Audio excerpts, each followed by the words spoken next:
நாகையில் டச்சுக்காரர்களின் கட்டடக்கலையுடன் பாரம்பரியத்தை எடுத்துக்காட்டும் 250 ஆண்டுகள் பழமை வாய்ந்த பேராலயம் பழமை மாறாமல் அதே கலைநயத்துடன் மீண்டும் புனரமைக்கப்பட்டுள்ளது. இது குறித்த ஒரு செய்தி தொகுப்பு. டச்சுக்காரர்களின் கட்டடக்கலை மற்றும் பாரம்பரியத்தினை 250 ஆண்டுகளாக தாங்கி நிற்கும் நாகை தூய பேதுரு ஆலயம் கிபி 1774ஆம் ஆண்டு கட்டப்பட்டது. பழமை மாறாமல் புதுப்பிக்கப்பட்டுள்ள கட்டிடக்கலை பார்ப்பவர்கள் கண்களை கவரும் வகையிலும் அதன் புராதன சின்னங்கள் மெய்சிலுக்க வைக்கும் வகையிலும் அமைந்துள்ளன. சூரிய ஒளி சுட்டச்செங்கலாலும் மொழுக்கப்பட்ட கருங்கற்களால் ஆன தரையும் தனிச்சிறப்புடன் அமைந்துள்ளது. சுமார் 50 அடி உயரம் கொண்ட தேக்கு மரத்தாலான மேற்கூரையும் 4 அடி அகலம் கொண்ட சுண்ணாம்பு கடுக்காய் 17 அரைத்து கட்டப்பட்ட சுவரையும் கொண்டு இன்றளவும் காட்சியளிப்பது தனிச்சிறப்பு.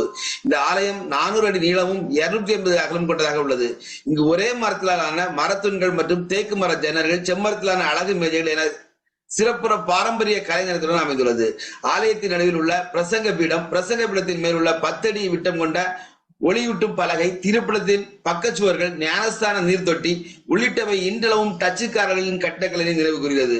இதுபோல இசைக்கலைஞர்களின் இருக்கைகள், மூலாம் பூசப்பட்ட பழங்கால இசைக்குழல், பிரம்மாண்டமான மரத்தால் செய்யப்பட்ட ஆர்கான் 250 ஆண்டுகளாக அதே செயல்பாட்டுடன் நிலைத்து நிற்பது கூடுதல் சிறப்பாக உள்ளது. மேலும் பிரம்மாண்டமான மரச்சிற்பங்கள், இறந்த டச்சு மக்களின் சமூகத்தில் பணி செய்த அதிகாரிகள், அண்டைய அரசாங்க அதிகாரிகள் ஆகியோர் நினைவு கேடகங்கள், சுவரில் பொறிக்கப்பட்டு உள்ள ராணியின் சிற்பங்கள் காண்போரின் கண்களுக்கு விருந்தாக அமைந்துள்ளது.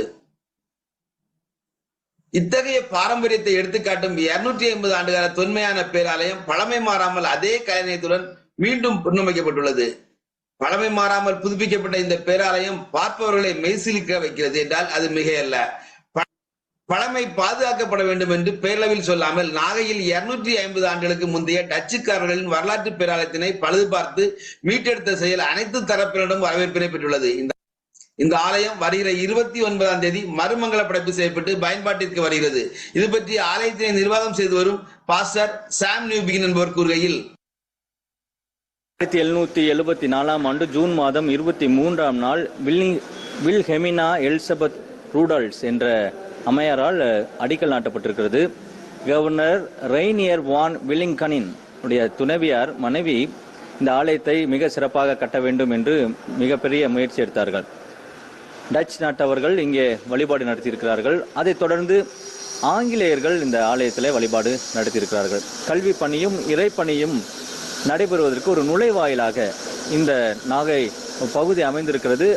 அதனுடைய அடையாளம் தான் இந்த தூய பேதுரு ஆலயம். சுற்றுலாவிற்கு முக்கியத்துவம் கொடுக்கின்ற இந்த மாவட்டத்தில் பழமை வாய்ந்த ஆலயங்கள் அமைந்துள்ளது. குறிப்பாக டச்சுக்காரர்கள், ஆங்கிலேயர்கள், அதற்கு பின்னர் தமிழர்கள் என பல்வேறு தரப்பினர் வழிபட்ட 250 ஆண்டுகள் பழமையான நாகையில் உள்ள தூய பேதுரு ஆலயமானது தற்போது புனரமைக்கும் பணிகள் நடைபெற்று முடிவு பெறும் நிலையில் உள்ளது. இந்த ஆலயத்தில் பழங்காலத்திலான மரங்கள், குறிப்பாக தேக்கு மரங்கள், செம்மரங்கள் உள்ளிட்ட பல்வேறு மரங்கள் பயன்படுத்தப்பட்டுள்ளன. நாகை மாவட்டத்தை பொறுத்தமட்டில் ஒரு வரலாற்று நினைவு சின்னமாக விளங்கும் இந்த ஆலயத்தில் பல்வேறு தரப்பினரும் வழிபடும் வகையில் மற்றும் பார்வையிட்டு செல்லும் வகையிலும் பல்வேறு சிறப்பு அம்சங்களுடன் தற்பொழுது புதுப்பிக்கப்பட்டுள்ளது. நாகையிலிருந்து டிடி தமிழ் செய்திகளுக்காக செல்வன் ஜெபராஜ்.